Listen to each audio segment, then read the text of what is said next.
but I am the beautiful one. So. The worst trick, you go first either way, actually. Yeah. And my name's Rory McElhenney. I am 5th year automotive engineering student here at Harper, and I was the logistics manager. I am now the truckie. I'm Izzy Newboard, and I am technically a first year at Harper doing automotive engineering, and I took over the logistics from Rory last year in 24. April? April, yeah. Yeah. I did my placement year 2 years ago at M-Sport. I was thrown at the deep end. I got put in charge of the test team's logistics for the WRC test team, and that involved organising all movements for the team across Europe. So we had no events outside of the continent this year, or the year I did it, for testing. And I basically travelled with the test team to all their events, organised stuff on the ground, kind of fixer-ish stuff, so solved all their problems. Managed the budget as well. One of my main points was trying to bring the budget of the test team down, because a lot of the stuff had been left to the last minute in years prior. So one of my taskings was to bring it back down again and not let it balloon out of control. I was also put in charge of standardising a lot of the logistics processes and a lot of documentation. What's the best thing that you learnt there which you've brought back and used on the team? People can ignore messages and documents, but if you get kind of pissy with them in person or over the phone, they kind of can't have no excuse to do what you've asked them to do, or have no excuses, oh, I didn't see it, or oh, I didn't see that in the document, that was the third page down, I didn't get to read it. So if you actually go and lift the phone and ring them, or find them in person and corner them in their office or wherever they're at, kind of just gets them to do it right there and then. So you have to be direct. Oh yeah, direct. Yeah. Yeah. Do you want I'll let you start, because it's been the role's been established since you properly established as what needs to be done since you took over. My role entails a lot of preparation prior to actually going on a rally. So I would say for individual rallies, what I do probably a month and a half beforehand is, well, maybe earlier really, 2 months or so beforehand, is look at the regulations for that event and figure out where all the important areas are. And often that comes with just a lot of confusion and what 3 words and a lot of Google changes. Maps and yeah, everything's always kind of fluid, so you have to make sure that you check all the time. It's not just like, here's the regulations and that will be what they are for the they're definitely going to be there, because often things change, so you have to be really on top of things. Check where all the locations are, find out where we need to be, what times, how far away we can stay, what is possible for us on event, as in we couldn't stay 4 hours away and get there for 7 in the morning. I mean, we could, but it would be a lot of complaints. Just stupid, really. Yeah, a lot of complaints. Done that before. So a lot of figuring out travel time, and then booking accommodations, writing up a movement schedule, which is a document that the entire team gets before the rally. And it's basically just built so that we all know what we're doing, and there doesn't have to be confusion, because it's it's all here. And I'd say another point is a lot more of the juggling parts will be, we get hire vehicles off Hills Ford for our tow rig and our vans, so you got to organise that. You've got to organise where the truck can go, where the truck can't go. You've then, normally you're put in charge of parts as well in the service park, so making sure that's all set up properly. It's a lot of smaller tasks that maybe sound simple, but juggling with 2 balls or 1 ball is very easy, but see, when you've got 17 going all at once, that's kind of when it gets to the complicated parts, where one small problem affects the rest of it. It's kind of all a combined ecosystem of issues, I think is the best way to say it. You have to have a lot of headspace And it's kind of got to be like, this is what I'm doing, and you've got to like just focus. Yeah. Especially on like, actually like there's a lot more like, people will come and ask a lot of questions about things.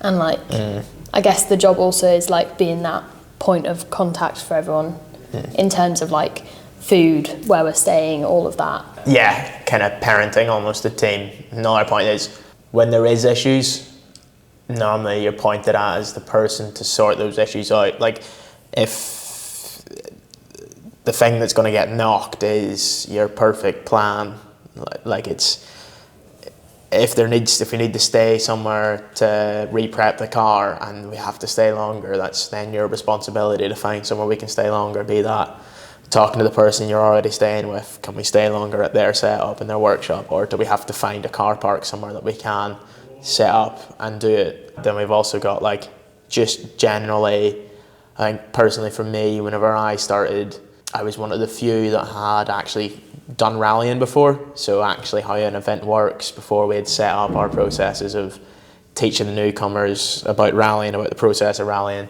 that kind of like as you were saying, that point of contact of just the questions. Yeah, that would be your another big thing would be trying to get people to do what they're told. So that would be a big part of it.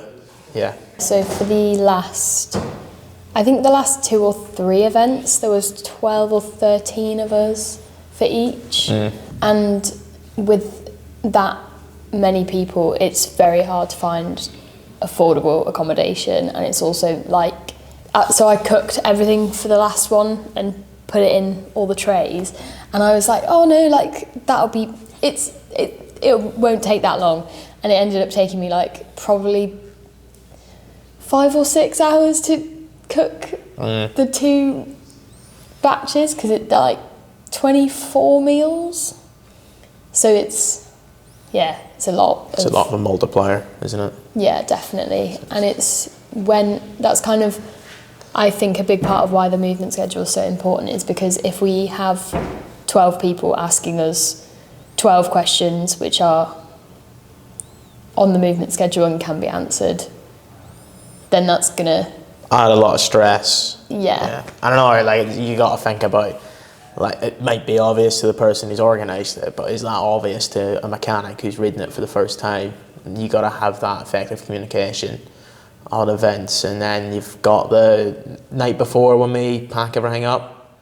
Normally you go through for a bit of a briefing for the weekend and kind of give the plan out. And it's kind of, as you take a lot better care of the mechanics when it comes to food and stuff like that. There, I was more of a suck it up and get on with it, and you should be happy that you're here type manager. So I was. It is annoying as well when people do complain about certain things because they don't know the constraint you're working to with accommodation or anything like that. There, you work into a budget. We can't just stay at a Radisson every weekend, because if we stayed at a Radisson weekend, every weekend would be out $2,000 for accommodation, and our budget's normally nowhere near $2,000 for accommodation. Have you made a big mistake yet? We went to the wrong quarry.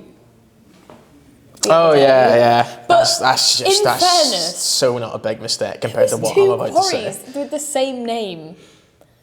You mean the same name like of the 10 minutes apart. Yeah, that's fair enough. Yeah. So that's just Wales. Mistakes. I'll start with one. Accommodation-based mistakes. So this one isn't 100% my fault. We did the Ulster Rally the first year, the year we had the big off, and we had a really nice place booked. And then a week beforehand, we got an email from the person in the accommodation being, oh yeah, we've double booked it, we're gonna have to cancel your stay. And you don't know the area around Newry, there's not a lot of like Airbnbs and stuff like that there available to rent. And the only place closer than Belfast, which now come to think of it, we should have just stayed in Belfast, was either a hotel in central Newry, which was £1,800 for the nights for one room, and we needed 5 rooms, so that was out of the budget. And another one was this little cottage, and it did look a bit rough on it, but it was all we could do, and me and Charlie decided, right, we'll do this. And we showed up to the accommodation the first night, and it was above a funeral home. The guy was still putting the floor down. There was bodily fluids on the bed sheets, blood and other forms, and embalming fluid in one of the wardrobes. So we stayed there 2 nights, and then Charlie had a massive crash, and then we all decided, screw this, we all went back to my family home on the northwest of Ireland. So that was a rough one. Another point, when I was working for Sport, I forgot to book a forest for my boss's boss. His boss's boss's friend wanted to borrow our forest to test, and I forgot until I got a phone call in the morning from Malcolm Wilson being like, so what's the crack? And that was a very awkward conversation.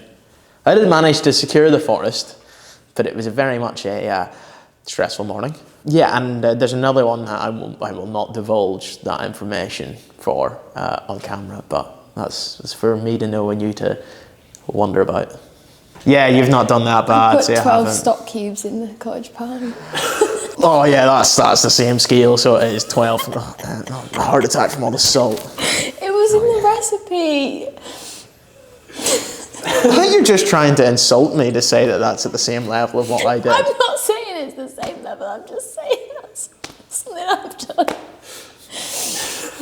Oh, yeah. Like people don't really necessarily think, there's not really ever much like, thank you, this is... Oh, it's definitely a thankless role. It's like, if it goes very well, no one should know you've done anything. It should just happen. But if it goes wrong, everyone's like, what the is wrong with you? Yeah, and they still keep that attitude, and even when you fix all the problems that you've not caused, there's still like, it's back to normal now, let's just continue on. Or, but for me, then Izzy, I'd be the point of contact on events for if there is issues with crashes or the car running out of fuel on events, or any sort of problems that can just go fix this. And then you go and fix it, and it's just, oh yeah, you fixed it now. Good for you. Let's continue on with rallying. But that being said, it's pretty nice when you go to an event and it all goes smoothly, and no one mentions anything about logistics. It just happens, and that's kind of it's like the presents appearing under the tree at Christmas. It just kind of happens, you know. Yeah. My last one. Oh. Last one with the team. For 4 years now. So this is my last one. I am imparting my knowledge currently with everyone in the rally team. So I'm just kind of disappearing. Never to be seen again. You're disappearing. Yeah. That could be the end of the video. You could make Rory disappear with special effects.